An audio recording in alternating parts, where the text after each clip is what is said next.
तो आज हम लोग डिस्कस करेंगे कौन सा वाला, पोस्टल मैनुअल वॉल्यूम 6 पार्ट 2। और पिछले क्लास में हम लोग पोस्टल मैनुअल वॉल्यूम 6 पार्ट 1 देखे हुए थे। मेरे हिसाब से अगर बोला जाए ना, तो मैं तो इस चैप्टर से एक भी सवाल आपके एग्जाम पे ना पूछूं। अगर हमको कभी क्वेश्चन बनाने के लिए दिया जाएगा तो नॉर्मली मैं यहाँ से एक भी क्वेश्चन सेट नहीं करूंगा।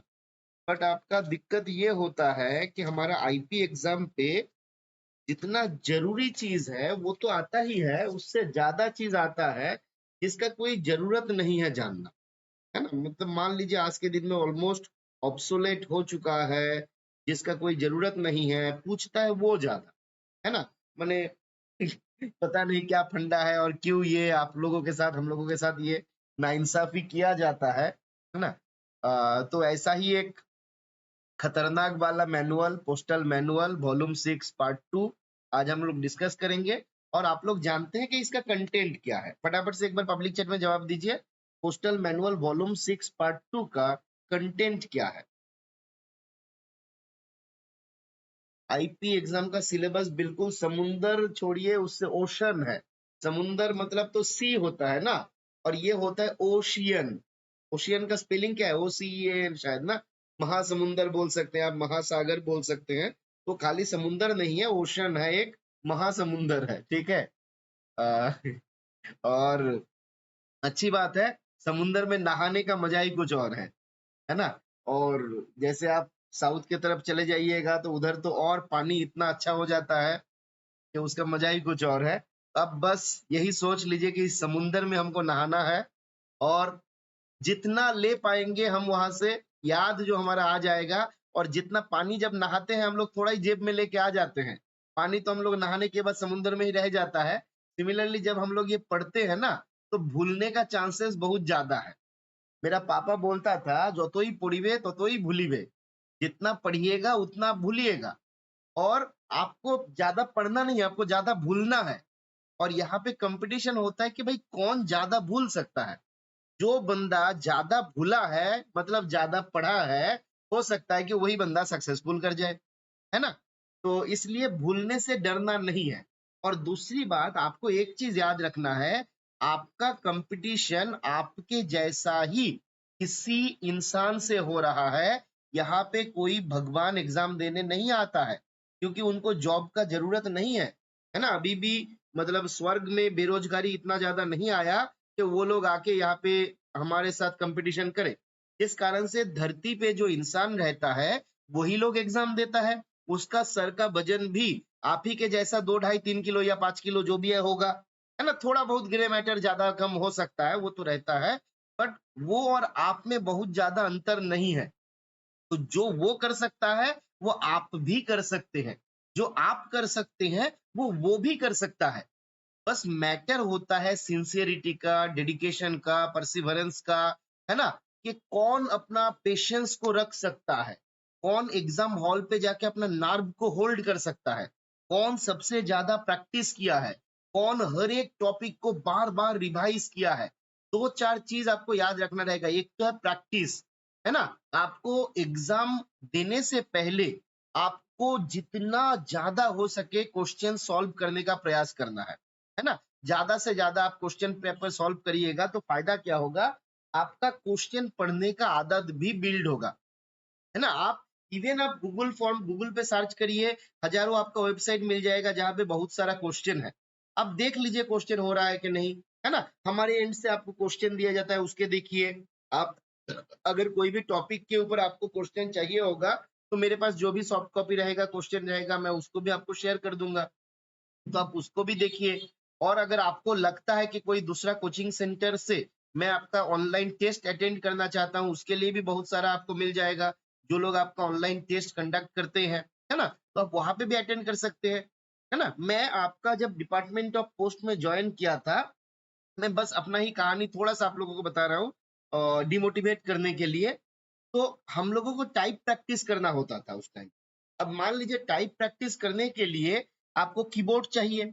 अब हमको जब प्रैक्टिस करना था, मेरा हाथ बहुत स्लो था। मैं मतलब कॉलेज में जब पढ़ता था, मेरा दोस्त लोग बोलता था कि हाथ का 5 उंगली का यूज मैं सही से नहीं कर पाता हूँ, है ना। तो हमको बड़ा ये लगता था, बट जब हमको टाइप प्रैक्टिस करने का समय आया तो हमने लगभग पर डे 8 से 9 घंटा टाइप प्रैक्टिस किया। और खाली अपने कीबोर्ड पे नहीं, मैं जितना साइबर कैफे, मैं जहाँ पे रहता था वहां पे जितना सारा साइबर कैफे था, सारा साइबर कैफे में जाके मैं उसके कीबोर्ड से प्रैक्टिस करता था, ताकि मुझे एग्जाम पे कीबोर्ड भी कॉमन कॉमन मिले। और सच में मुझे एग्जाम पे कीबोर्ड कॉमन मिला था, है ना। मतलब मेरा ही एक दोस्त से लिया हुआ कीबोर्ड था, और एग्जाम हॉल पे जाके देखे बिल्कुल वही वाला कीबोर्ड है। और जाने से पहले मैं उस कीबोर्ड पे भी प्रैक्टिस किया था, ताकि हमको उस जगह पे कोई अनफोर्सीन सिचुएशन को हैंडल करना ना पड़े। तो जो मैं कीबोर्ड के साथ किया हूँ, आप क्वेश्चन के साथ करिए, पढ़ने का आदत बिल्ड करिए। और एग्जाम के पहले आपको याद रखना है, सपोज आपका 3 घंटे का एग्जाम है ना। वेरी गुड अनुष्वा जी, है ना। सपोज आपका 3 घंटे का एग्जाम है। बहुत लोग गलती क्या करता है, घर पे बैठ के भी जब प्रैक्टिस करता है वो 3 घंटे में करता है। मेरा भाई कुछ दिन पहले बस सीजीएल दे रहा था, डिपार्टमेंटल एग्जाम भी दे रहा है बहुत सारा आपका, ऑन गवर्नमेंट जॉब का। तो वो बोल रहा है कि भाई मेरा टाइम मैं कंप्लीट नहीं कर पा रहा हूँ टाइम पे। मान लीजिए 100 क्वेश्चन पूछ रहा है, मैं 50 60 70 ही अटेंड कर पा रहा हूँ, उससे ज्यादा नहीं कर पा रहा हूँ, है ना। तो कारण क्या है, जब वो घर पे प्रैक्टिस करता है तो वो 2 घंटे का टेस्ट 2 घंटे पे देता है। आपको अगर घर पे बैठ के टेस्ट देना है, 2 घंटे का टेस्ट को आप 1.5 घंटे पे दीजिए। अगर आप 2 घंटे का टेस्ट 1.5 घंटे पे दे सकते हैं, तब एग्जाम हॉल पे जाके आप 2 घंटा, पौने 2 घंटा में उसको सिमट लीजिएगा, पूरा कंप्लीट कर लीजिएगा। ये याद रखना है, ठीक है। आईपी एग्जाम का जब आपका कुछ दिन में ही आपका नोटिफिकेशन वगैरह आ जाएगा, मान लीजिए, आने के बाद आपको एक काम और करना है। आपको प्रैक्टिस करना है, आपका राउंड करने का भी, खाली पढ़ना नहीं है, उसके साथ राउंड करने का भी आपको प्रैक्टिस करना है। मैं आप लोगों के लिए एक मतलब जो आपका ओएमआर शीट टाइप बना के मैं दे दूंगा सॉफ्ट कॉपी, आप उसका प्रिंट आउट कर लीजिएगा और घर पे बैठ के कुछ टेस्ट उसके ऊपर भी दीजिएगा, जहाँ पे आपको राउंड करना पड़े, ठीक है। क्योंकि वो राउंड करने के चक्कर में पता नहीं कितने बड़े बड़े डूब चुका है। सबसे ज्यादा गलती कहाँ पे करता है लोग, रोल नंबर पे। पता नहीं रोल नंबर लिखते वक्त हम लोगों को क्या हो जाता है। हो सकता है ऐसा नहीं कि भाई ये गलती नहीं होना है, हो सकता है कि आपके साथ हो रहा है, मेरे साथ हो सकता है, दूसरे के साथ भी हो सकता है। बट हमको इंश्योर करना है कि ऐसा गलती जो मेरा जीवन को बर्बाद कर सकता है वो नहीं करना है। पिछले बैच का ही मेरा एक लड़का था, वो बता रहा था कि सर मैं जब एग्जाम दे हॉल पे गया, मैंने 15 मिनट लगाया खाली अपना नाम रोल नंबर को लिखने और भरने में। क्योंकि मुझे भरोसा था अगर नाम रोल नंबर मैंने सही से लिख दिया तो क्वेश्चन जितना आएगा मैं बना लूंगा। और वो बंदा आईपी बन के अभी आईपी एग्जाम क्लियर कर चुका है, अभी आईपी बन चुका है ना। तो नाम रोल नंबर लेके भी आपको थोड़ा सा केयरफुल रहना है, खास करके रोल नंबर के ऊपर ना, तो जाके आपका दिक्कत नहीं रहेगा। चलिए अब ये फालतू का बकबक जो है हम लोग छोड़ेंगे। अभी हम लोग क्या करेंगे, पोस्टल मैनुअल वॉल्यूम 6 पार्ट 2, इसको हम लोग डिस्कस करेंगे। ओएमआर शीट बनाकर प्लीज सेंड कर दीजिए, बिल्कुल सेंड कर देंगे। आप लोग एक काम करिएगा कि पिछले वाला आईपी बैच का कोई सैंपल आप लोगों के पास है या कुछ देखिएगा ना, तो एक बार मुझे शेयर कर दीजिएगा। मैं भी ढूंढ रहा हूँ, एक बार देख लेता हूँ, ठीक है। मैं आप लोगों को बना के बिल्कुल दे दूंगा। इवन मैं जब खुद अपना एग्जाम का तैयारी करता था, हम लोग हर हफ्ते में कम से कम 3 4 गो टेस्ट देते थे, जहाँ पे हम लोग वेमर शीट बना के उसको राउंड करके एग्जाम देते थे कि भाई पूरा एग्जाम वाला फील आए, है ना। चलिए, तो पोस्टल मैनुअल वॉल्यूम 6 जो है ये हम लोगों को बताता है किसके बारे में, ये हम लोगों को बताता है मनी ऑर्डर के बारे में। देखिए यहाँ पे हम लोग वॉल्यूम 6 पार्ट 2 जो है इसको खोल के रखे हैं, और यहाँ पे इसका कंटेंट क्या दिया गया, बोला गया money order, Indian postal order, British postal order, Irish postal order. तो बेसिक फंडा आज के समय पे जो जो वैलिड है उसके भीतर क्या क्या आपको यहाँ पे है, मनी ऑर्डर है और इंडियन पोस्टल ऑर्डर है। इसके बारे में जानकारी हमको मिल जाता है कहाँ से, इसके बारे में जानकारी हमको मिलता है पोस्टल मैनुअल वॉल्यूम 6 पार्ट 2 से। मनी ऑर्डर के बारे में जब हम देखते हैं तो बेसिकली उसका बुकिंग, कलेक्शन, पेमेंट, है ना, अकाउंटिंग, ये सारा procedure postal manual volume 6 part 2 में बताया गया है। और आज के दिन में मनी ऑर्डर जो है वो तो ईंट का चांद होने वाला है ना। जिस कारण से अभी मनी ऑर्डर तो हमारा रहेगा ही नहीं, ईएमओ ही खाली रहेगा। तो आपका बहुत ज्यादा चीज जो है आप यहाँ से रिलेट नहीं कर पाइएगा, बहुत सारा लगेगा कि ऑब्सोलेट हो चुका है। बस एग्जाम पॉइंट ऑफ व्यू से ओएमआर प्रैक्टिस पेपर मिलता होगा सर। हाँ बिल्कुल, वो तो मिलता होगा ही, आप वो भी निकाल सकते हैं, ले सकते हैं, बट प्रयास करना है कि आईपी एग्जाम का जिस टाइप का बनता है ना ओएमआर, उस टाइप का थोड़ा बना लीजिएगा, राउंड वाला ये शेप कर लीजिएगा तो हो जाएगा, कोई नहीं चलेगा। ठीक है, तो जब पोस्टल मैनुअल वॉल्यूम 6 पार्ट 2, चलिए अभी तक ना हम रिकॉर्डिंग इसको बंद कर देते हैं, फालतू का बात जो या रहने देते हैं, अगर किसी को सुनना होगा सुनेगा, नहीं तो बाद में आएगा, है ना। तो टोटल यहाँ पे 5 चैप्टर दिया गया, आप अगर देखिएगा इस जगह पे वॉल्यूम 6 पार्ट 2 में टोटल 5 चैप्टर है, टोटल 203 रूल है, और टोटल एक ही अपेंडिक्स इसमें दिया गया। इसमें किसके बारे में बताया गया, तो बोला कि this deals with rules relating to money order and Indian postal order. तो वॉल्यूम 6 का पार्ट 2 का कंटेंट क्या है, बोला जा रहा है मनी ऑर्डर और Indian postal order. Total 5 chapter, 203 rule और एक अपेंडिक्स इसमें है। ठीक है, अब हम लोग एक एक करके कुछ रूल, आपको सारा डिटेल्स में जाने का आवश्यकता नहीं रहेगा, क्योंकि यहाँ पे British postal order, Irish money order, ये सब बहुत सारा ऐसा ऐसा चीज के बारे में बताया गया जिसका आपको कोई जरूरत नहीं है। यहाँ से बेसिकली हम लोग मनी ऑर्डर रिलेटेड मैटर्स जो है इंपॉर्टेंट, उसी को हम लोग देखेंगे, है ना। तो पहला रूल पे यहाँ पे duty of post master in connection with money order, इसके बारे में चर्चा किया गया कि मनी ऑर्डर रिलेटेड मैटर्स में पोस्ट मास्टर का क्या रोल है। तो बोला गया नॉर्मल सर्कमस्टेंसेस पे all the duties of the post master in connection with money orders money order department may under the order of the circle head be performed by the deputy postmaster, assistant postmaster in case of HO, and by the deputy sub postmaster or assistant sub postmaster in case of SO। तो बोला कि normal circumstances क्या है, normal circumstances पे एक post master का जो different काम है, जैसे मान लीजिए ऑथोराइज करना, पेमेंट को ऑथोराइज करना, है ना, इस प्रकार का जो डिफरेंट काम जो रहता है मनी ऑर्डर रिलेटेड, बोला गया पोस्ट मास्टर के बिहाफ से डिप्टी पोस्ट मास्टर या फिर असिस्टेंट पोस्ट मास्टर, और सब पोस्ट मास्टर के बिहाफ से डिप्टी सब पोस्ट मास्टर या असिस्टेंट सब पोस्ट मास्टर जो रहेंगे वो लोग इसको करते हैं। पर सर्टेन काम है जो काम पोस्ट मास्टर को पर्सनली करना है, खुद करना है, वो काम क्या है, तो बोला जा रहा है the post master is personally responsible, the postmaster is personally responsible that the returns for submission to the postal accounts office concerned are dispatched on the due date।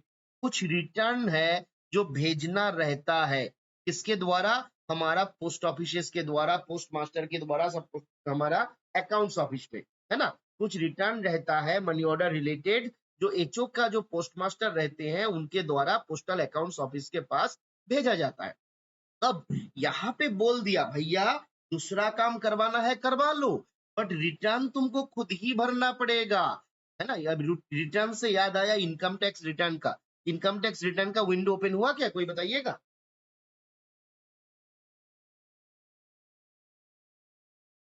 अरे क्या बात करते हैं, 40-50 हजार रिटर्न मिलने वाला है हमको, आज ही भरेंगे।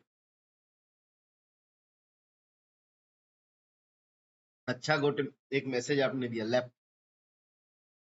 लैपटॉप नहीं खरीदेंगे आकिब जी, लैपटॉप में आप लोगों के पैसे से ही खरीदूंगा, ठीक है।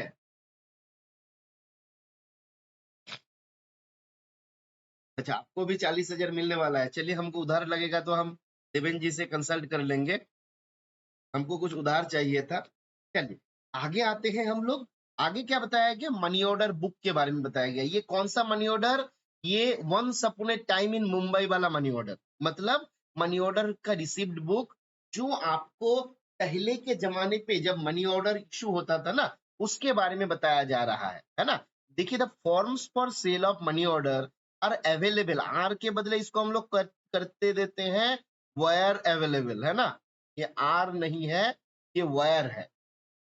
The forms for sale of money order were available in books of 50 form each, and each BO should kept only 2 books, है ना। तो मनी ऑर्डर सेल करने के लिए बुक आता था, फॉर्म आता था, और फॉर्म जो है 50 फॉर्म का एक एक बुक होता था, और बोला गया कि एक एक बीओ को एक बार में मैक्सिमम 2 ही बुक रखने का अधिकार दिया गया था। ठीक है, तो एक बुक में कितना फॉर्म रहेगा एक बार बता दीजिए, मैंने कितना फॉर्म रहता था, फटाफट से बताइए। एक बुक में कितना फॉर्म रहता था? 50 रहता था। एक बीओ जो है मैक्सिमम कितना रख पाएगा? मैक्सिमम जो है 2 रख पाएगा। अच्छा, जो हमारा रिटर्न भेजा जाता है मनी ऑर्डर रिलेटेड रिटर्न भेजा जाता है, ये पोस्ट मास्टर किसका अपना ड्यूटी होता है? ये किसका ड्यूटी होता है? ये पोस्ट मास्टर का खुद का ड्यूटी होता है, इसका डेलीगेशन नहीं होगा। अदर डेलीगेशन जो है पोस्ट मास्टर के बिहाफ से कौन कौन कर सकता है?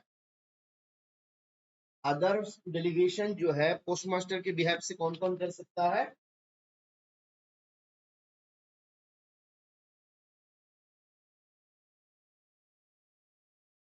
फटाफट से जवाब दीजिए।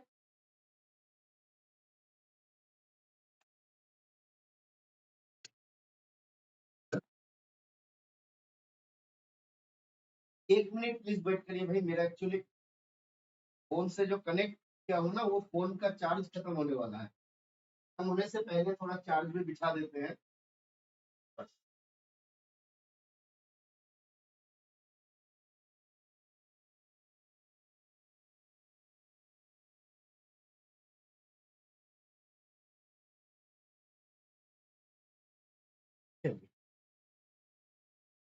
हाँ, आपका पोस्ट मास्टर के बिहाफ से किसको दिया गया? पोस्ट मास्टर के बिहाफ से आपका पोस्ट मास्टर के बिहाफ से आपका डिप्टी पोस्ट मास्टर और आपका असिस्टेंट पोस्ट मास्टर एपीएम को दिया, एएसपीएम नहीं, एसपीएम वाला दिया गया एएसपीएम को।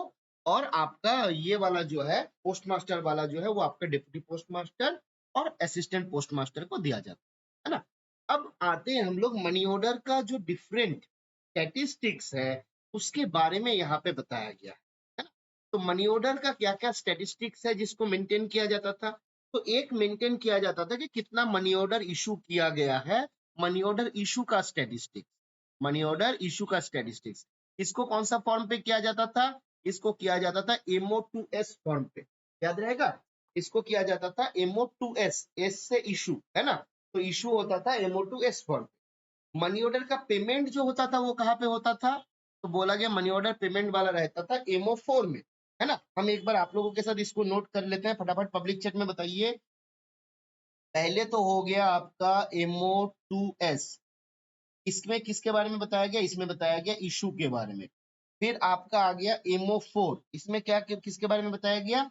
MO पेड के बारे में, है ना। इसके बाद जब आप देखिएगा आगे एक एक करके आपको MO1 भी मिलेगा। MO1 में क्या बताया गया था? तो ये रिसिप्ट ऑफ मनी ऑर्डर है, ये रिसिप्ट ऑफ मनी ऑर्डर है ना। मतलब मनी ऑर्डर कस्टमर कोई आएगा मेरे पास बुक करेगा तो कस्टमर को भी एक रिसिप्ट देना रहेगा ना, तो कस्टमर को जो रिसिप्ट हम देंगे उसको बोला जाता है MO1, उसको बोला जाता है MO1। इसके अलावा आपको देखिएगा MO3 भी देखने को मिलेगा। वो क्या है? Register of MO received. किसी ऑफिस में जितना आपका MO रिसीव होता है, जितना आपका एमओ रिसीव्ड होता है उसका जो डिटेल्स रहेगा वो कहाँ पे रहेगा? वो रहेगा MO3 में, है ना। रहेगा नहीं, रहता था। तो हमको यहाँ पे चलिए एक बार काम करते हैं हम लोग, फटाफट से एक बार इसको नोट कर लेते हैं। कुछ आपका दो चार गो हमने जो बोला, एक हो गया MO1, ये क्या हो गया बताइए? एमओ है तेरी, MO1 क्या है बताइए फटाफट से? MO1 क्या देखे हमने? MO1 बिल्कुल, MO1 क्या है? MO1 है हमारा रिसिप्ट, है ना। ये रिसिप्ट टू कस्टमर हम बोल सकते हैं, रिसिप्ट टू कस्टमर, है ना। फिर आपका हमने MO2S देखा, ये क्या है? MO2S जो हमने देखा फटाफट से बताइए एक बार, MO2S क्या है? ये है आपका मनी ऑर्डर जितना इशू हुआ है, MO इशू, कितना मनी ऑर्डर इशू हुआ। फिर MO3 हमने देखा, MO3 को हमने क्या देखा? मनी ऑर्डर जितना रिसीव्ड हुआ है मेरे पास, है ना। फिर MO4 हमने देखा, ये क्या है? ये बोल रहा है कि मनी ऑर्डर जितना पेड हुआ है ना। तो अभी तक हमने MO1 देखा, MO2S देखा, MO3 देखा, MO4 देखा। इसके साथ नीचे और एक दो दिया गया, एक है MS13। MS13 क्या है? ये मंथली स्टैटिस्टिक्स रजिस्टर है। ये मंथली स्टैटिस्टिक्स रजिस्टर है ना। ये है आपका मंथली स्टैटिस्टिक रजिस्टर। ये आपका ऐसा नहीं कि मनी ऑर्डर के लिए अलग होता है, ये आपका सबके लिए कॉमन है ना। इसमें मनी ऑर्डर का भी हो सकता है, दूसरा स्कीम का भी हो सकता है। ये आपका MS है ना। फिर आपका हमारा आया है मनी MS14। ये क्या है? ये है मंथली स्टैटिस्टिक्स एब्स्ट्रैक्ट है ना। ये मंथली स्टैटिस्टिक्स जो होता है उसका एब्स्ट्रैक्ट है ना, जहाँ पे कितना आया कितना गया वो सारा डिटेल्स टैली किया हुआ रहेगा। फिर एक हमारा देखा था MS14A। MS14A क्या होता है? तो ये होता है आपका मेमोरेंडम। ये होता है आपका मंथली स्टैटिस्टिक्स मेमोरेंडम। अच्छा, एमएस का फुल फॉर्म ना आपका मंथली स्टैटिस्टिक्स भी हो सकता है, हालांकि ये सब जगह पे तो आएगा नहीं, ये नहीं आएगा, क्योंकि अलग अलग जगह पे अलग अलग होता है। यहाँ पे हम लोग मंथली स्टैटिस्टिक्स से इसको याद कर सकते हैं। एमएस रजिस्टर मंथली स्टैटिस्टिक्स वाला है ना, MS memorandum, monthly statistics memorandum. ठीक है, याद रहेगा इतना? याद रहेगा ना? फटाफट से एक बार पब्लिक चैट में बताइए। देवी और सजनों, देखिए मैं आपको इधर भी भेज देता हूँ, मैं बड़ा अच्छा इंसान हूँ। हमको कभी कभी ये फीलिंग्स आता है, बट कोई विश्वास नहीं करता है। चलिए, आप लोग मानते हैं कभी कभी, कम से कम इतना ही हमारे लिए बहुत है। आगे बढ़ते हैं। आगे क्या बताया गया? आगे हमने ये ऑलरेडी देख लिया है ना, कि money order issue, money order paid, monthly statistics register, monthly statistics abstract, monthly statistics memorandum, है ना। अब ये जो डिफरेंट मंथली स्टैटिस्टिक्स है, इसको बनाएगा कौन? इसको बनाएगा कौन? तो बोला गया ये मनी ऑर्डर असिस्टेंट जो रहेगा, ये उनका काम है ये सबको बनाना। मेमो इशू कितना हुआ, पे कितना हुआ, स्टैटिस्टिक्स जो भी डिफरेंट रहेगा, ये सारा बनाएगा मनी ऑर्डर असिस्टेंट। ठीक है। अब देखिए, ये सवाल एग्जाम पॉइंट ऑफ व्यू से मेरे हिसाब से ये पहले का सारा सवाल जो है अनइम्पोर्टेंट है मेरे हिसाब से। ठीक है, बट मेरे ऊपर भरोसा नहीं करना है। याद रखना है, जो जो हम पे ऊपर भरोसा किया सबने डूबा। ये वाला मेरे हिसाब से इंपॉर्टेंट है। क्या है? Round and oblong money order stamp. Round money order stamp and oblong money order stamp जो है, this must be kept under lock and the key in the personal custody of post master. तो round MO stamp और oblong stamp जो है, ये किसके custody पे रहेगा? है ना, राउंड एमओ स्टैम्प और ऑब्लोंग स्टैम्प किसके कस्टडी पे रहेगा? फटाफट से पब्लिक चैट में बताइए। हमको मालूम है, आप जानते हैं, फिर भी बताना है। पोस्ट मास्टर के कस्टडी पे रहेगा। अब देखिए, सबसे इंपॉर्टेंट इंफॉर्मेशन यहाँ पे दिया गया। क्या दिया गया? बोल रहा है कि भाई डेट क्या होगा? राउंड मनी और मनी राउंड स्टैम्प जब आप मारिएगा, राउंड स्टैम्प जब मारिएगा उसका क्या डेट होगा? मनी ऑर्डर स्टैम्प जब आपका ऑब्लोंग मनी ऑर्डर स्टैम्प जब आप इंप्रेस करिएगा, उसका क्या डेट होगा? तो बोला गया in every case the date of round stamp will be the date on which the payment actually authorized by the postmaster. Example लीजिए, आसान होगा। मान लीजिए आज के दिन में 18/6/2025 में पोस्ट मास्टर ने क्या किया? एक एमओ को ऑथोराइज किया कि भाई इसका पेमेंट किया जाए, भुगतान किया जाए। ये ऑथोराइज किया किसने? पोस्ट मास्टर ने, आज के दिन में। तो यहाँ पे मनी ऑर्डर स्टैम्प जो है आपका, राउंड एमओ स्टैम्प जो है, कौन सा डेट का लगेगा बताइए? राउंड एमओ स्टैम्प कौन सा डेट का लगेगा? फटाफट से बताइए। राउंड एमओ स्टैम्प कौन सा डेट का लगेगा? आज का दिन का लगेगा, 18/6 का लगेगा, है ना। और ऑब्लोंग कौन सा वाला लगेगा? तो बोला गया the date of oblong money order stamp, तो ऑब्लोंग स्टैम्प रहेगा, इसका डेट कौन सा होगा? तो बोला गया on which the amount paid is actually entered in the account office. मतलब जिस दिन उस पेमेंट को मैं अकाउंट ऑफिस में अकाउंट फॉर करूंगा, है ना। मान लीजिए आज पेमेंट करके मैंने सिस्टम पे दिखा दिया कि हाँ आज के दिन में इतना अमाउंट का मनी ऑर्डर पे किया गया, तो ऑब्लोंग स्टैम्प आज का डेट का लगेगा। तो 18 को मान लीजिए ऑथोराइज किया गया था, 18 को ऑथोराइज किया गया था। सपोज इसका भुगतान जो है, इसका पेमेंट जो है वो हुआ है 20/6/2025 को, है ना, 20/6/2025 को। तब क्या हो जाएगा, यहाँ पे ऑब्लोंग लगेगा, ऑब्लोंग जो है वो कौन सा वाला लगेगा, वो लगेगा आपका 20/6 वाला। मनी ऑर्डर स्टैम्प कौन सा वाला लगेगा, मनी ऑर्डर स्टैम्प लगेगा 18/6 वाला। क्लियर है, ये सवाल एग्जाम पे पूछ सकता है। ये 3 मेरे हिसाब से इंपॉर्टेंट सवाल है। पहले वाला भी पूछा जा सकता है बट चांसेस थोड़ा कम है ना। अब आते हैं मनी ऑर्डर का जो रिसिप्ट हम कस्टमर को देते थे, जिसको MO1 बोलता था, वो 250 रिसिप्ट रहता था एक एक बुक में। एक एक बुक में कितना रिसिप्ट रहता था, 250 रिसिप्ट हुआ करता था।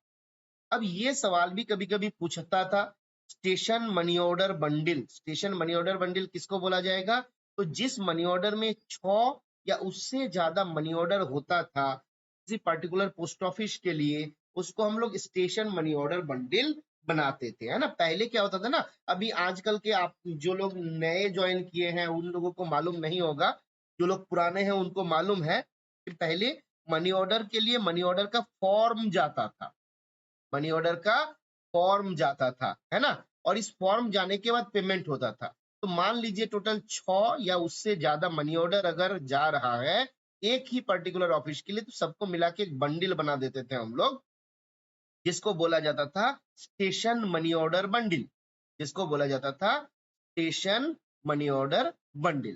क्लियर है, कब बनेगा बताइए स्टेशन मनी ऑर्डर बंडल।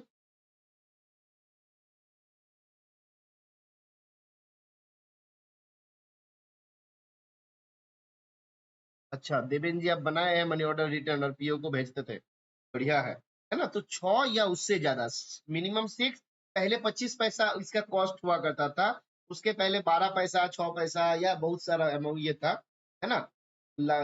अभी तो ये है ही नहीं। अभी मनी ऑर्डर एट प्रेजेंट जो मनी ऑर्डर होता है उसका फॉर्म का कॉस्ट कितना होता था, कितना होता है बताइए। एट प्रेजेंट जो आपका मनी ऑर्डर ये होता है उसका कॉस्ट आपका फॉर्म जो है उसका फॉर्म आपका जीरो होता है, ठीक है। अब आगे आते हैं हम लोग examination of money order for issue, examination of money order for issue. ये भी पुराने जमाने का जेलर है ना।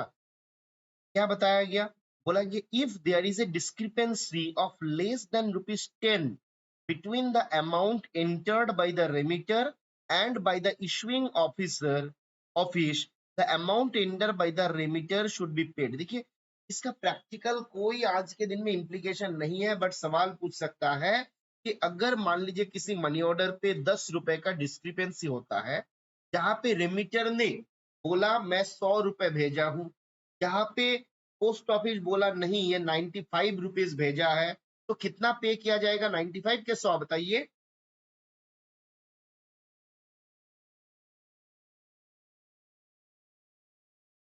बिल्कुल। अब बताइए पोस्ट ऑफिस लिखा है 105 भेजा है और कस्टमर लिखा है 100 रुपए भेजा है, कितना भेजिएगा, कितना दीजिएगा, 105 नहीं देंगे यहाँ पे, है ना। यहाँ पे क्या बोला देखिए, इसको एक बार पढ़ लीजिए। बोला जा रहा है अगर डिस्क्रिपेंसी लेस देन 10 होता है between the amount entered by the remitter and the issuing office, the amount entered by the remitter should be paid, है ना। जो रेमिटर जिसने जो लिखा है उनका अमाउंट जो हम लोग पे करेंगे, है ना।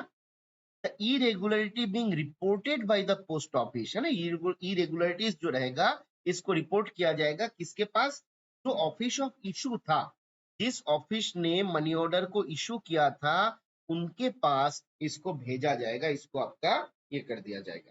क्लियर है, चलिए आगे बढ़ते हैं हम लोग।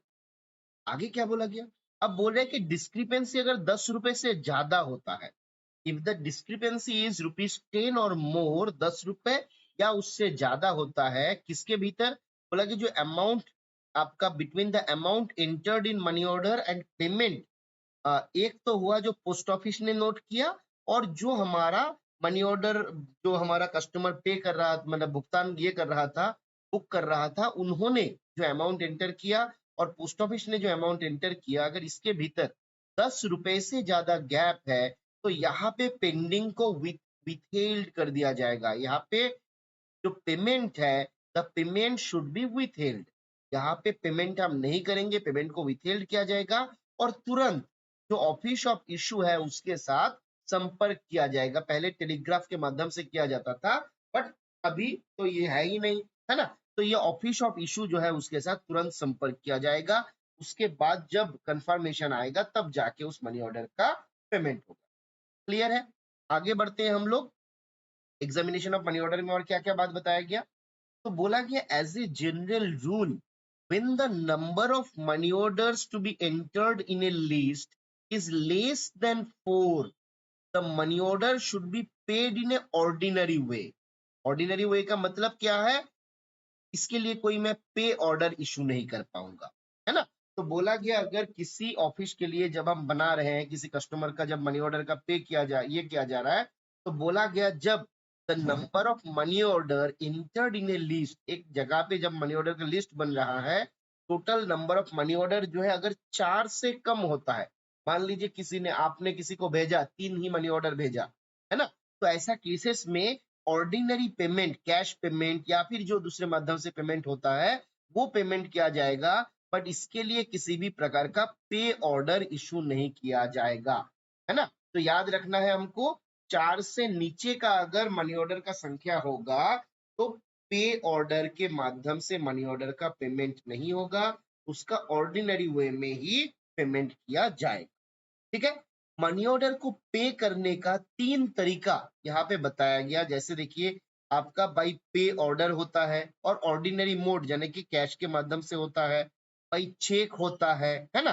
तो अगर कभी मनी ऑर्डर का जो पेमेंट होता है वो पे ऑर्डर के माध्यम से हो रहा है या फिर चेक के माध्यम से हो रहा है, then this need not be entered in the register of MO. Register of MO का फॉर्म नंबर क्या है, फटाफट से बताइए। रजिस्टर ऑफ एमओ का फॉर्म नंबर क्या है, फटाफट से बताइए। एमओ 3 है, एमओ 8 थोड़ा ही है। एमओ 8 हमने किसको देखा था बताइए। एमओ 8 देखे थे मनी ऑर्डर का बुक, मतलब कौन सा वाला, ये मनी ऑर्डर का फॉर्म का बुक है, सेल करने वाला फॉर्म का बुक है। ठीक है दिपेन जी, मनी ऑर्डर सेल करने वाला जो फॉर्म होता है उसका जो बुक होता था वो था आपका एमओ 8। एमओ 3 क्या है, तो मनी ऑर्डर का जो रजिस्टर है ना, हमने वो देखा मनी ऑर्डर का जो रजिस्टर है, कितना मनी ऑर्डर हमारे पास रिसीव हुआ, है ना, तो वो आपका एमओ 3 है। फिर क्या बोला गया, बोला कि द पोस्ट मास्टर, एक मिनट वेट करिए,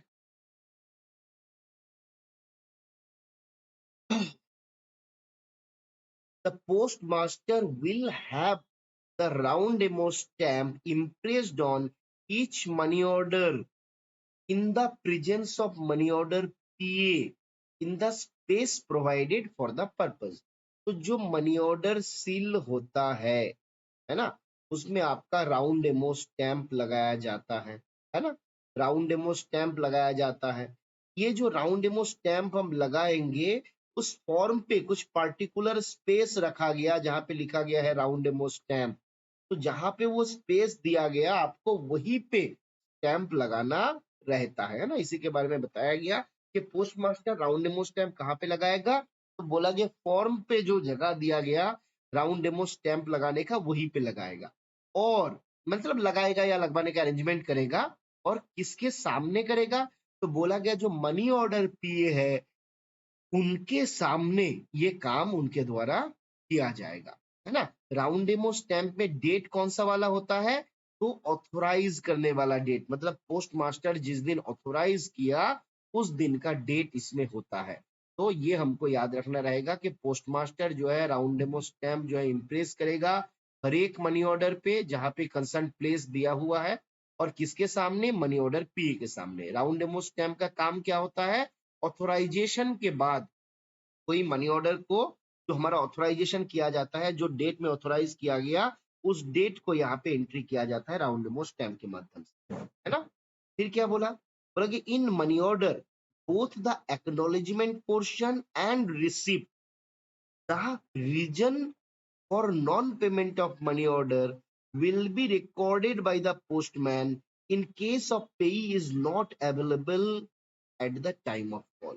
तो मनी ऑर्डर रिसिप्ट मेरा गया, मनी ऑर्डर का जो आपका फॉर्म था, है ना, यहाँ पे आपका एक तो पोर्शन रहता है रिसिप्ट वाला, है ना, जो नॉर्मल पोर्शन है, और एक रहता है एक्नॉलेजमेंट पोर्शन, जहाँ पे कस्टमर को एक्नॉलेज करना रहता है कि हाँ मैंने ये पैसा जो है हमने पाया। अब मान लीजिए अगर कस्टमर एक्नॉलेज नहीं करेगा, पेमेंट नहीं लेगा, तो ये दोनों पोर्शन अवेलेबल रहेगा, ये पोर्शन जो रिसिप्ट पोर्शन है और ये जो आपका एक्नॉलेजमेंट वाला पोर्शन है, तो दोनों पोर्शन जो है आपका अवेलेबल रहेगा। अब क्या बोला जा रहा है, देखिए बोला जा रहा है कि ये जो दोनों पोर्शन है ना, in money order both the acknowledgement portion and receipt portion, the reasons for non payment of money order, कि किस कारण से मनी ऑर्डर का पेमेंट नहीं किया गया, ये पोस्टमैन के द्वारा आपका रिकॉर्ड किया जाएगा, है ना, याद रहेगा। कहाँ पे, दोनों पोर्शन पे, जो आपका एक्नॉलेजमेंट पोर्शन है उसमें और जो आपका नॉर्मल रिसिप्ट पोर्शन, यानी कि फॉइल और काउंटर फॉइल जो हम बोलेंगे, तो दोनों जगह पे उनका आपका ये रहेगा, है ना, रीजन जो है वो लिखा हुआ रहेगा। अब ये वाला पेज जो है ये खतरनाक इंपॉर्टेंट है, याद रहेगा, ये खतरनाक वाला इंपॉर्टेंट है, very very very much important, याद रहेगा। यहाँ पे क्या बोला गया, यहाँ पे बोला जा रहा है payment amount by a single postman. एक सिंगल पोस्टमैन जो है मैक्सिमम कितना अमाउंट को लेके जा सकता है, उसका पेमेंट कर सकता है, उसके बारे में बताया गया। तो बोला गया पोस्टमैन एमटीएस, है ना। अब एमटीएस कौन सा, जो ऑफिस में बैठ के काम कर रहे हैं वो नहीं, जो आपका डिलीवरी का काम कर रहे हैं वो, अगर कभी दिया गया उनको, तो पोस्टमैन एमटीएस जो आपका डिलीवरी स्टाफ डिपार्टमेंटल वाले होंगे, उनके लिए बोला कि रूरल एरिया में आप मैक्सिमम 30,000 का कैश लेके जा पाइएगा, अर्बन एरिया होगा तो मैक्सिमम 40,000 कैश लेके जा पाइएगा। अब आपका डिविजनल हेड अगर चाहता है तो रूरल एरिया के लिए 30,000 का ये जो लिमिट है इसको 40,000 कर सकता है, बट इसके लिए उनको प्रायर कंसल्टेशन करना होता है पुलिस के साथ, ठीक है। तो पुलिस के साथ कंसल्ट करते हुए आपका डिविजनल हेड जो है ये क्या कर सकता है, पोस्टमैन का जो लिमिट है उसको बढ़ा सकता है 30,000 से 40,000। नॉर्मल अर्बन केसेस में था 40,000, अगर डिविजनल हेड चाहता है पुलिस के साथ कंसल्ट करते हुए इसको डबल कर सकता है, यानी कि 80,000 कर सकता है, ठीक है। विलेज पोस्टमैन के लिए कितना है, तो नॉर्मल केसेस में है 15,000, है ना, चाहे वो रूरल हो चाहे वो अर्बन हो। अब डिविजनल हेड क्या कर सकता है, ये 15 को उठा के सीधा 25,000 कर सकता है। बीपीएम, एबीपीएम, जीडीएस इन लोगों के लिए भी 15,000 है। Divisional head rural area urban area के लिए इसको 25,000 कर सकता है, याद रहेगा। तो जो 15,000 वाला केस था उसको 25,000 करने का पावर डिविजनल हेड के पास है, रूरल एरिया हो अर्बन एरिया हो। नॉर्मल सर्कमस्टेंसेस में जो नॉर्मल एरिया में रहता था वो हमने देखा 30,000 का लिमिट होता है, डिविजनल हेड उसको बढ़ा के 40,000 कर सकता है, और अर्बन एरिया में नॉर्मली 40,000 होता है, डिविजनल हेड उसको बढ़ा के 80,000 भी कर सकते हैं। अब डिविजनल हेड को जैसे पावर दिया गया वैसे ही हेड ऑफ सर्किल को भी पावर दिया गया, बट इनका पावर जो है वो अनलिमिटेड है ना। हेड ऑफ पावर का जो है, हेड ऑफ सर्किल का उनका पावर जो है अनलिमिटेड है, बट एक कंडीशन दिया गया कि ठीक है चलो आप कितना भी कर लीजिएगा, बट वो लिमिट फिक्स करने से पहले एक बार पुलिस के साथ कंसल्ट कर लीजिएगा कि उस पर्टिकुलर एरिया में ज्यादा गड़बड़ होने का चांसेस तो नहीं रहता है, कोई दिक्कत है कि नहीं, तो ये सारा कंसल्ट जो है हेड ऑफ सर्किल को करना रहता है, ठीक है। आगे बढ़े, यहाँ तक क्लियर है, यहाँ तक क्लियर है कि नहीं बताइए, आगे बढ़ा जाए। बहुत ज्यादा बोरिंग लग रहा है क्या, लगना उचित है।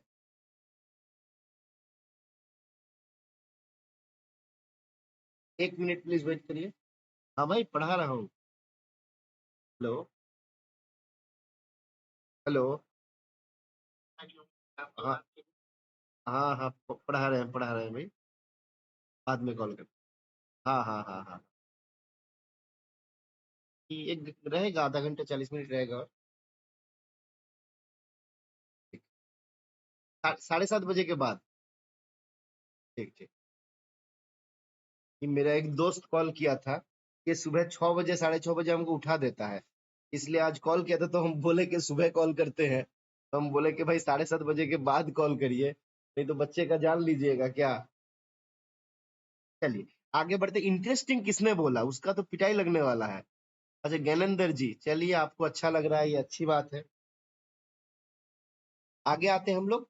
Money order payment by postman, है ना। मनी ऑर्डर का पेमेंट कौन करेगा, ये तो है आज के दिन में भी है, मनी ऑर्डर हो ईएमओ हो, सारा पेमेंट जो है पोस्टमैन ही करता है।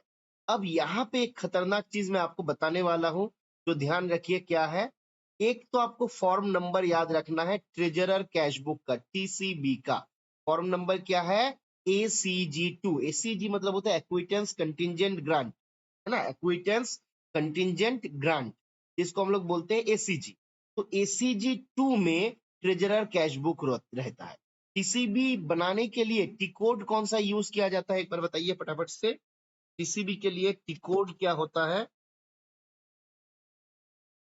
टीसीबी का टी कोड फटाफट से लिख बताइए। ZFBL3N, वेरी गुड हरेंद्र जी, है ना, ZFBL3N, है ना। तो आपको कुछ टी कोड भी याद रखना रहेगा, जैसे आपका टीसीबी वाला हो गया, जैसे आपका डेली अकाउंट या डेली रिपोर्ट जिसको हम लोग बोलते हैं, है ना, डेली रिपोर्ट हो जाएगा, फिर आपका बीओ स्लिप निकालना हो जाएगा, है ना। इस प्रकार से जो बेसिक आपका टी कोड है, आपका कैश रेमिटेंस हो जाएगा, है ना। ये सारा टी कोड आपको याद रखना है। फटाफट से बताइए तो डेली रिपोर्ट का क्या है टी कोड। डेली रिपोर्ट लिख दिए जेडेफर underscore day new, very good. Daily report का क्या है, जेडेफर अंडरस्कोर डे अंडरस्कोर न्यू, है ना। बीओ स्लिप का क्या होता है बताइए तो। बीओ स्लिप का क्या है, सैप नहीं रहेगा, खत्म हो जाएगा, सही बात है, बट सवाल अगर पूछ लेगा तो आप खत्म हो जाइएगा, उसको याद रखना है ना। मैंने क्या किया था पिछले बार, शायद एग्जाम के टाइम पे, आपका पुराना शायद आईपीओ एक्ट जो था 1898 या कोई एक टॉपिक था, मैं बोला था भाई ये पढ़ने का कोई आवश्यकता नहीं है, ये खत्म होने वाला है, नया आने वाला है, सवाल ववाल नहीं पूछेगा। उसी से लगता है 10 गो सवाल पूछ दिया, है ना। वॉइस प्रॉब्लम ज्योतिर्मय जी बता रहा है, बाकी लोग एक बार कंफर्म करिए, वॉइस प्रॉब्लम है क्या। चलिए ज्योतिर्मय जी पिटाई खाइएगा, आपके उधर लगता है कुछ समस्या होगा इंटरनेट का, है ना। तो याद रहेगा टी कोड, आप लोग अभी भी याद कर लीजिए, आखिरी दम तक, एग्जाम से पहले तक याद कर लीजिए। कुछ 2-4 टी कोड तो सवाल पूछेगा ही पूछेगा। जैसे सबसे इंपॉर्टेंट और एक होता है एफएजी कैश, कैश रेमिटेंस वाला क्या होता है बताइए, कैश रेमिटेंस वाला।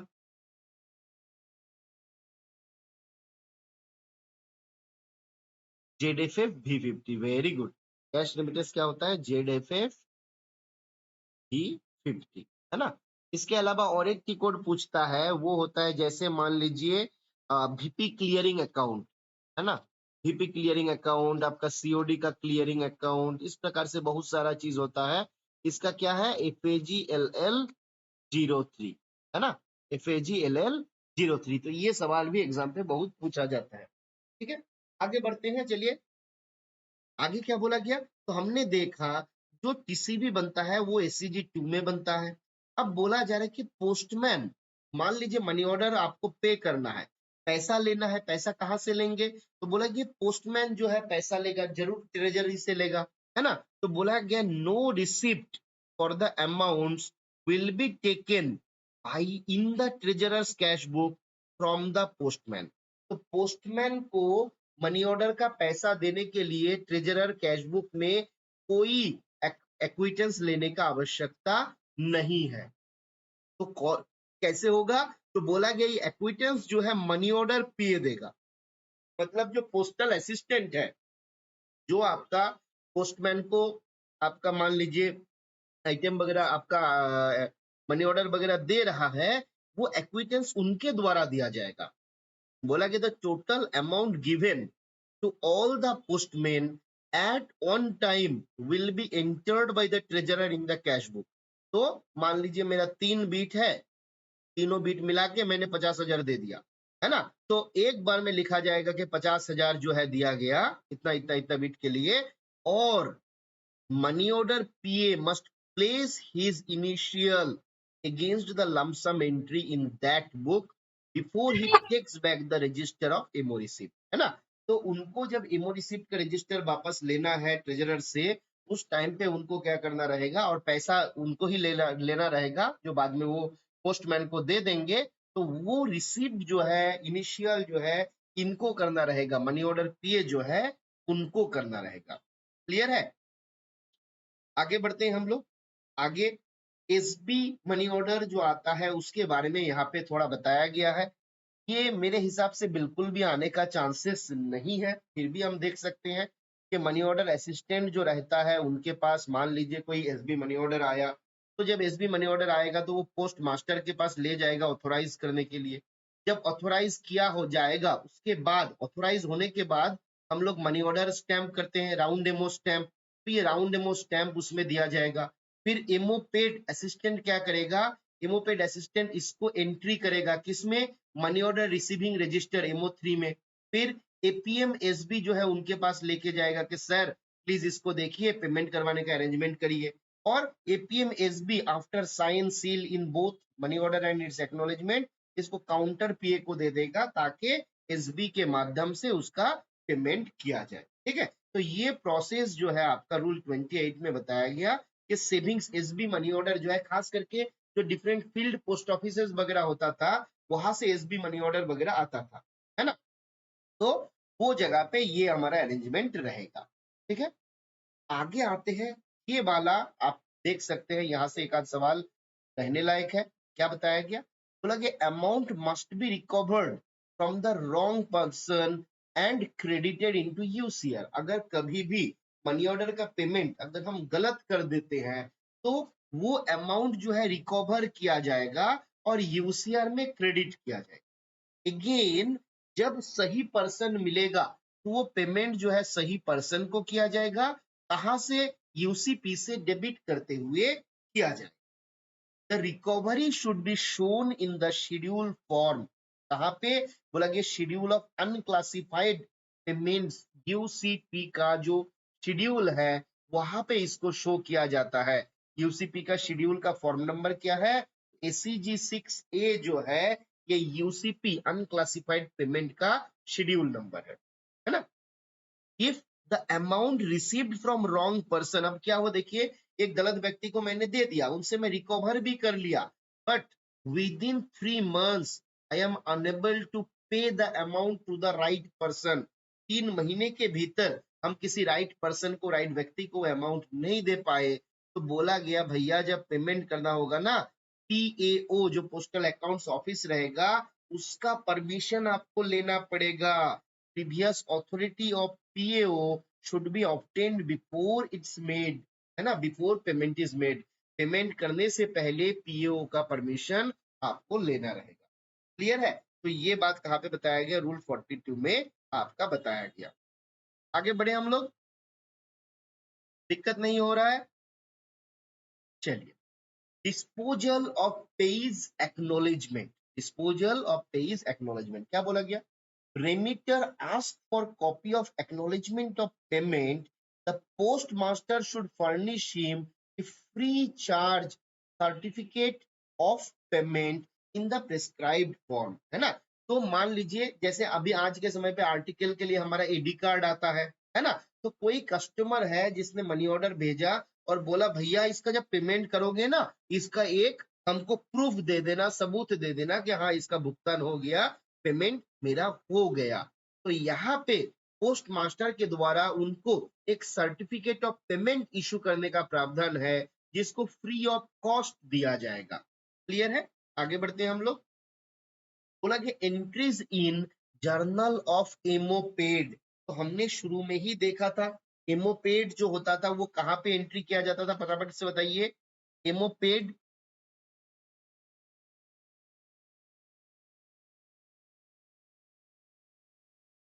आपको मनी ऑर्डर ये इस बुक में ही मिल जाएगा। यहाँ पे आप जब देखिएगा, यहाँ पे ये जो किताब मैं खोल के रखा हूँ आप यहाँ पे देखिएगा तो मिल जाना चाहिए।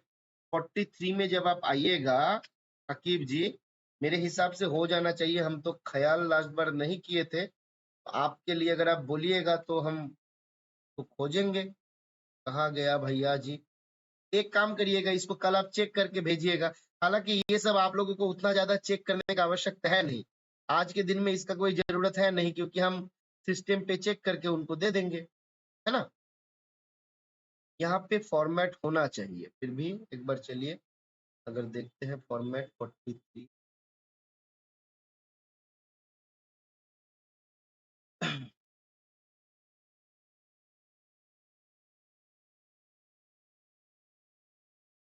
चलिए एक बार देखना होगा, थोड़ा डिटेल्स में इसको पढ़ना रहेगा, देखना।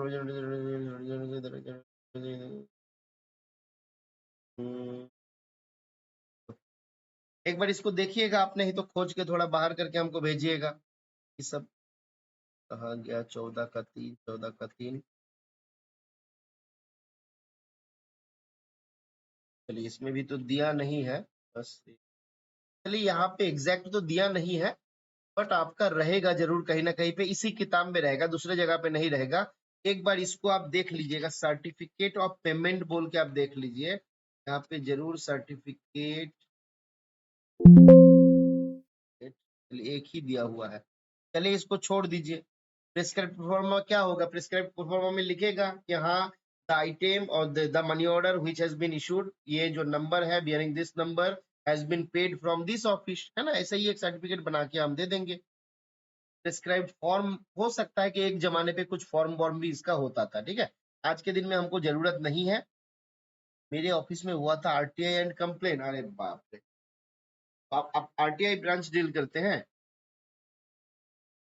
चलिए अच्छी बात है, आरटीआई का जब क्लास होगा तो आप ही से सारा हालांकि क्लास तो हम लोग कर चुके हैं, सारा सवाल आप ही से पूछेंगे, है ना। जब आप नहीं दे पाइएगा तो हम आपके डिविजनल हेड को चिट्ठी लिखेंगे, इस बंदा को कैसे इस आरटीआई ब्रांच में रखा गया जिसको आरटीआई का नॉलेज नहीं है।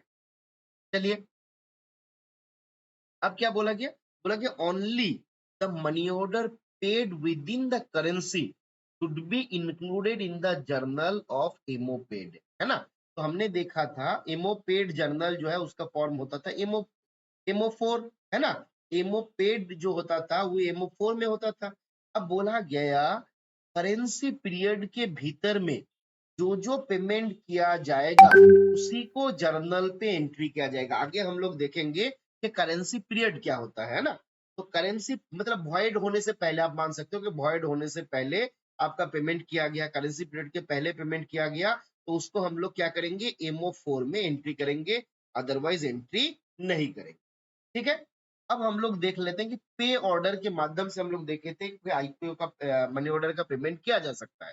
कंडीशन क्या क्या है, तो बोला कि the MO to be paid in each payee, the MO to be paid to each payee should be entered in triplicate list in form MO 20। कौन सा केस में, जहां पे हम मनी ऑर्डर का पेमेंट कर रहे हैं भाई, पे ऑर्डर के माध्यम से अगर हम मनी ऑर्डर का पे करते हैं तो उसको ट्रिप्लिकेट में बनेगा और एमओ 20 में उसको एंटर किया जाएगा, ठीक है। The money orders to be paid to each payee, है ना, हर एक पेई को जो मनी ऑर्डर पे किया जाएगा उसको एमओ 20 में एंट्री किया जाएगा, और कितने कॉपी में, बोल जाएगा 3 कॉपी में उसका एमओ 20 जो है बनेगा। अरे भाई कहाँ से ये क्लिक हो जाता है और खुल जाता है, खुल जा सिम सिम हो जाता है, समझ में नहीं आता है। आगे क्या बोला गया, बोला गया separate list is being prepared for each circle of audit for MO issued during the month. Separate list shall be prepared for each circle of audit for MO issued during the month, है ना। तो हर एक circle के लिए आपका अलग अलग list इसका बनेगा, कोई इंपॉर्टेंस है नहीं। Pay order will be adopted when the number of MO is 4 और मोर देन 4। हमने देखा था शुरू में ही, हमने शुरू में ही देखा था कि ऑर्डिनरी केस में, ये देखिए जब यहाँ पे देखे थे as a general rule the number of money order entered in a list is less than 4। अगर एक मनी ऑर्डर में 4 से कम यानी कि मैक्सिमम 3 मनी ऑर्डर का अगर हम पे करते हैं उसके लिए पे ऑर्डर इशू नहीं किया जाएगा। कब होगा इशू, जब मिनिमम 4 होगा। तो यहाँ पे क्या बोल रहा है, यहाँ पे बोल रहा है कि पे ऑर्डर विल बी एडॉप्टेड और issued when the number of money order is 4 और मोर देन 4। तो 4 या उससे ज्यादा होने पर ही पे ऑर्डर के माध्यम से मनी ऑर्डर का पेमेंट किया जा सकता है, ठीक है।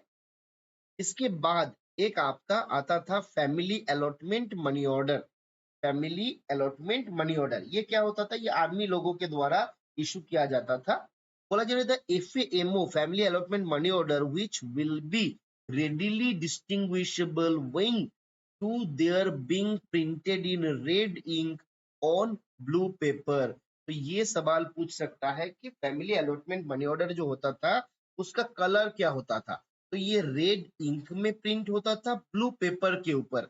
मतलब नीचे वाला जो पेपर है, ये जो पेपर है ये कौन सा कलर का होगा बताइए? ये पेपर का कलर क्या होगा? फटाफट से बताइए फैमिली अलॉटमेंट मनी ऑर्डर के लिए। पेपर का कलर होगा, देवेन ने जवाब दिया, आकिब, मंदाकिनी, सीताराम, नितिन, प्रदीप, जैनेंद्र, हरिंद्र। अरे पेपर का कलर रेड नहीं है देवेन जी, पेपर का कलर है ब्लू। और ऊपर जो इंक यूज किया जाएगा जिसमें लिखा हुआ जाएगा सारा, वो आपका रेड होगा, है ना? याद रखिएगा इंक जो है रेड होगा, पेपर जो है ब्लू होगा, है ना? आप इसको याद रख लीजिएगा। पीबी पासबुक, है ना? क्या होता है? जब हम लोग इंस्पेक्शन करने जाते हैं तो हम पासबुक देखते हैं। इंस्पेक्शन के समय पे क्या देखा जाता है? पासबुक देखा जाता है। मतलब इंक हो गया रेड और पासबुक पी हो गया क्या? पेपर। पेपर हो गया ब्लू। याद रहेगा? IRPB, ink red, paper blue. ठीक है, चलिए। अब हमने देखा था इमो आपका जो भी रिसीव्ड होता है, जिसको हम लोग पे ऑर्डर वाला नहीं है, अदर देन पे ऑर्डर वाला, वो सारा हमारा इमो 3 में एंट्री किया जाता है। तो बोला जाए सेपरेट रजिस्टर फॉर्म और eMO 3 mark prominently as a family allotment should be maintained. So separate register in form MO3 marked prominently as family allotment money order should be maintained. तो मनी ऑर्डर में हमने क्या देखा था? Money order जो issue किया जाता है ना? आपका सॉरी आपका मनी MO3 में क्या हमने देखा था बताइए? MO3 का फॉर्म नंबर क्या देखे थे? मनी ऑर्डर जो रिसीव हुआ है मेरे पास पेमेंट के लिए, है ना? मनी ऑर्डर जो रिसीव हुआ है मेरे पास पेमेंट के लिए। अब जितना रिसीव हुआ है उसके भीतर अदर मनी ऑर्डर के साथ फैमिली अलॉटमेंट मनी ऑर्डर भी आता है। तो बोला गया बाकी सब एक तरफ, फैमिली अलॉटमेंट मनी ऑर्डर एक तरफ।